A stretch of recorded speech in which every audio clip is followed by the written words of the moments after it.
Hey, welcome back to Brands Investors Love. I'm Mark, and I am extremely pleased to have Katie Dunn aboard today. Now, a little bit of background before I turn it over to Katie. If you're a fan of LinkedIn, Katie is a monster. She is a beast. She owns LinkedIn. She has extremely good content, but unlike all the hack specialists and the snake oil salespeople, every post that I see that Katie puts up there is extremely high value and thoughtful and respectful. And she has extremely deep resources and deep sector knowledge when it comes to investing and helping entrepreneurs build a better brand. She runs a company called Power to Pitch, and I'm stoked to have her aboard today on Brands Investors Love to talk about what she loves in a brand from an investor's perspective, but also her personal passion working with female entrepreneurs, and how can a female entrepreneur build a better brand that investors love. Did I do okay on that introduction? Yeah, that was pretty good. That was pretty good. Thank you for the kind words. No, I don't hand that stuff out like candy. And I do spend a lot of time on LinkedIn. It's my social media of choice. And honestly, you're one of the 5 people, I think, that when you put something on there, I take the time to read it through, and invariably there's some really good value in there. I've stolen so much of what you've said. Well, thanks, Mark. I appreciate that. It's my medium of choice as well. And I follow you, obviously, too. So I think the feeling is mutual. There's a lot of Awesome. value. I think putting a lot of value out there is good. Okay, now these podcasts are all about getting right to the down and dirty. So I am going to ask you right out of the gate, let's skip the nice stuff. Let's get right to the point of it. What do you, as an investor and a coach to entrepreneurs, look for in a brand? I love a disruptor personally. I love something that is different, has a different point of view, is not saying the same old thing that everybody else is doing. The other thing that I think is really important is a brand. There's always something else behind the brand, and that's the person, the founder. Mhm. And I invest in very early stage companies. So I am very much looking towards the person first. I invest in the founder even before the brand. The brand will if the brand catches my attention, I'll reach out to a founder, and a founder has to really catch my attention with their brand. So they do go very much hand in hand. So talk to me about the personal brand of a founder. What do you look for? I mean, I've talked to other investors who've said, you know, what I look for in a company is somebody who can listen, because the product invariably is going to change. So I look for somebody who can listen. Thoughts on the personal brand, the aura, the thing that catches you about a founder where you say, I've got to pay attention. Passion, grit, transparency, coachability, determination, all of those things are really what is most important to me. I want to see that the founder, this is their sole focus. They are going to make this happen come hell or high water. They can't think about anything else but what they're doing and building.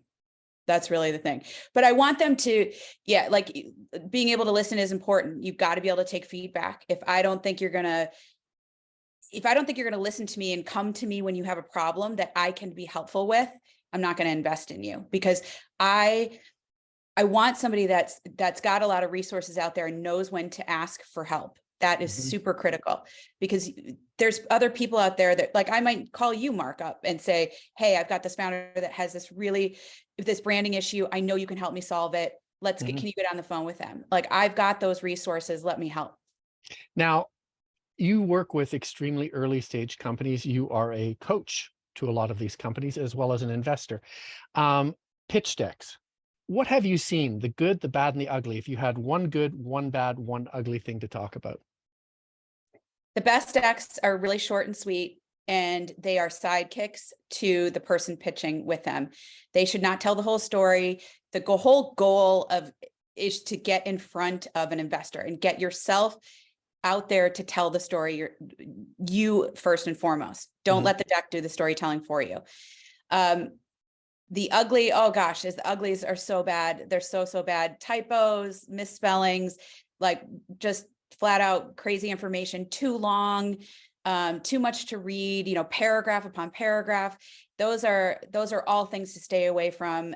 My partner in Power to Pitch and we really push the one pager because nobody has an attention span anymore. No. So give me a one pager that gives me the high level information, the high level details, a little bit about your traction, a little bit about your revenues, a little bit about your customer, your social handles, your website, your contact information, a couple pictures.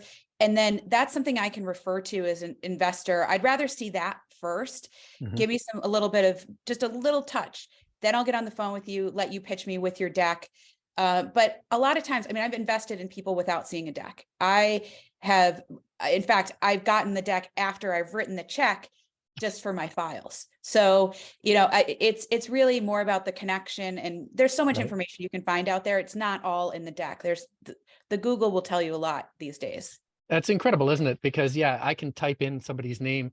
I do this oftentimes with companies. I type in, I hate name of company, and it's surprising what comes up.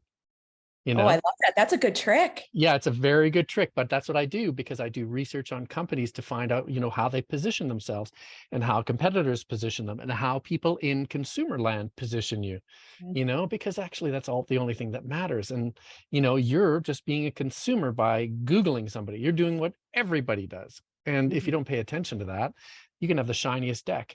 Now, talk to me about decks, the classic Kawasaki deck, the 10 slides that you'll use. I've personally been to a lot of competitions where they just do that again and again and again and again and again. And most of them are scared, they're terrified. And so they just methodically set themselves into robot mode. And you say, give me a couple of slides. Better yet, don't give me any slides at all. Just talk to me. Have you seen real good disruptions as far as pitch competitions where people do that? Yeah, I think some of the most powerful ones I've seen are the person coming across really confidently and knowing what they're talking about, having it memorized, having it just roll conversationally, telling a story. It's all about telling a story. I'm sure you talk about this a lot in your business too. Tell me the story. Tell me your aha moment. That's what's going to get my attention and grab my attention for the rest of the pitch. Tell me right off the bat, what was that thing? And it's probably pretty deep, and you might not be telling that real true story. Always tell the true story because that's going to show your passion. Give me that real poignant data point that was like, this is why I need to do this, and then flow from there. It's funny because I often talked about Steve Jobs. I don't buy Apple stuff because it's superior, because honestly, I don't know what superior is when it comes to computers, but I buy it because Steve Jobs wanted to make things beautiful. He wanted computers in the Museum of Modern Art. He wanted typography. He valued all these things. And I go, I like Steve. Steve sells computers. I'll buy a computer, but I'd buy a frying pan too. I would buy anything off of Steve because I like Steve. And I think a lot of people, fearful of their own personality, move into the facts and figures, the spreadsheets, the traction, the market size, the tam sum, all that kind of stuff, because they're afraid of letting their personality show through. And that's a sad thing, because like I said at the beginning, it's all about, I want that connection with you. I want to be able to trust you. I need to get to know you. So yes, the numbers are really important to me. My background is in finance. Like, I love a good spreadsheet. I'm a total finance person.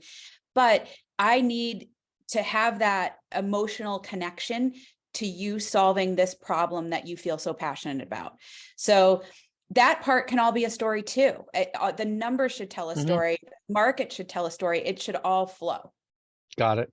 Let's finish off by talking about women entrepreneurs. I've had the good fortune to work with a number of them. I love their stories, but I know that women are wired differently than men, and a lot of times they're wired to a disadvantage when it comes to building startup companies. I've seen a lot of women sort of shy away and sort of take the back seat. Men take half the information and trumpet it out like they're the kings of the world, and women hold back until they're 100% sure. What can you tell me about women entrepreneurs and how they can build a better brand? Yeah, that's really unfortunately true. I think women want to know all the information, and they're unwilling to take that risk or that next step until they've got 100% of the information that they know they're not going to be wrong. Whereas a man might go out there and just jump on half of the information and say, yeah, let's do it, let's go. So I think that women don't get mired so much in the details and just take a chance and put something out there and see if it works. Something low stakes, but it's all about, you got to find out if you have that customer first. So do the research on the customer and focus on the customer rather than so much all the other back end stuff. Like go out there and figure that out first. I think that's the most important. Women inherently, and I have a bunch of stats on my website about this too, women are more profitable than male run businesses. BCG has done it. Harvard's done it. Forbes has done numerous articles on it. I mean, there's all of this research out there, and people can go to my website, which is katiedunn.com, and see, it's all on my thesis page of all these stats of why it's better to invest in women. So it's not such a altruistic thing that I'm doing by investing in women and underrepresented founders. It's actually an investment strategy because that works. So I think that if women can just take a little, I have a friend actually that says, whenever she gets in her own head about stuff, she says, what would Bob do? And she has channeled Bob as a middle-aged white man that will just barrel through any conversation and take over or try something or do something. And so she asks herself, what would Bob do? And that gets her in the mindset of changing that. Oh, I can't do that because I don't know this. It gets her moving and moving forward. That's really funny because I used to do a whole lot of public speaking, and when I get up on stage, I sound like a nervous squirrel. I just and people heard me and they say, you got a lot of good stuff there, but you sound like a nervous squirrel. And then I read this book, and the title evades me, but it was all about adopting a persona when you speak. And Bob reminds me of that because I adopted the persona of Stuart McLean, and folks who are listening from the States won't know who he is, but he's Canada's equivalent to Garrison Keillor, who tells folksy stories on the CBC, our national broadcaster. He tells these, or he used to, he passed away, but he told these folksy stories with the same characters of a small town in Canada. And he had this way of talking just like this. And so I started talking like Stuart McLean, and approval went through the roof, the same words. And then somebody came up to me and go, you remind me of Stuart McLean. I'm like, oh no. That's a compliment. But if most of us could just step out of ourselves and go, how would Barack Obama present this? How would Oprah present this? Even Beyonce has her own character. Sasha Fierce. Sasha Fierce, that's right. Yeah. So there you go. Even the best performers in the world need to channel somebody to gear up and give their performance the best it can be. That's invaluable advice. Because I think if a founder, and particularly perhaps a shy founder or one who isn't confident of her abilities, goes, you know what? I'm going to go Beyonce this, or I'm going to Oprah this, or I'm going to Ellen this, or I'm going to Barack Obama this, or Martin Luther King this. You step outside yourself. It's like you put a uniform on and go, it's showbiz. And I think that would help so many people. Absolutely. Anyways. Yeah, I have one more tip if we have a second. Yeah, no, we have time. Which is using the active voice in your pitch. When a lot of founders and a lot of women in particular, they almost want to apologize. Well, I think that this is true because, and then they rattle off some stat from Forbes. Well, Forbes said it. You can use just say Forbes said it. You don't have to say, well, I think this, or I believe, or it's my opinion. No, give the facts and stats and use the active voice, and you will come across as so much more confident and so much more authoritative when you're pitching and presenting. It's funny because all the stuff that we've talked about, adopting a persona, taking the active voice, standing confidently, these have nothing to do with a pitch or a brand. It's just human traits that we look to and go, oh, I like that. And I think most people look right past that in their effort to appear smarter or more, more professional. Katie, I want to thank you so much for coming aboard. You're going to help a whole lot of people with your advice. I really appreciate it. Well, thank you for having me, Mark. It's been a pleasure. And also, final note, if you're on LinkedIn, look up Katie Dunn, follow Katie Dunn. You will not be disappointed. She's also in Brands Investors Love, my LinkedIn group. And so you'll find her sounding off there. And like I said, she's an absolute beast when it comes to helpful, intuitive, smart, well-researched advice. It is so helpful. So Katie, thank you again. Thank you. Thank you so much.